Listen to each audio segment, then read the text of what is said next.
આ તો ગાડી લાયા, પેલા મેલડી માતા એ જશે, પાવાગઢ જશે, ફલાણે જશે, છેલ્લે ઘરની માતા આવે લે માં ગાડી લાયો. ચોલ્લા કદાચ કરી લે ને તો ચુંદડી તો બીજી માતાઓની જ હોય. કોક જે ભુવાન માનતો હોય કે ભુવાજી તમારા હાથે ચોલ્લા કરો, તમારા હાથમાં કોટા છે? હે, તમારા હાથમાં કોટા ઉગ્યા છે અને ભુવાના હાથમાં શું ફૂલ હોય છે? કે લાવો ભુવાજી તમે ચોલ્લા કરી આલો. અરે આ બધી માનસિકતા બધી કાઢો બહાર. તમારા ઘેર સાધન આવ્યું તો કોઈ ભુવાને બોલાવવાની જરૂર નહીં, કોઈના હાથે ચોલ્લા કરાવવાની જરૂર નહીં. તમારી ઘરની એક નોની અમથી કુવાસી હોય ને એના હાથે ચોલ્લા કરાવજો. જગતમાં કદાચ હું માતા એવું કઉ છું,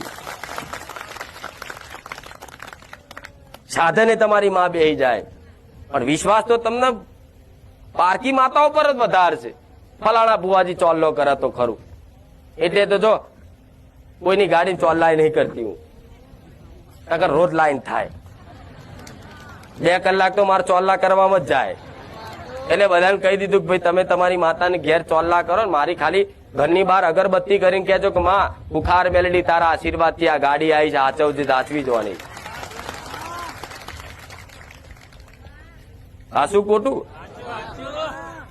મારા જેવી માતા તો મળે તમને આવું?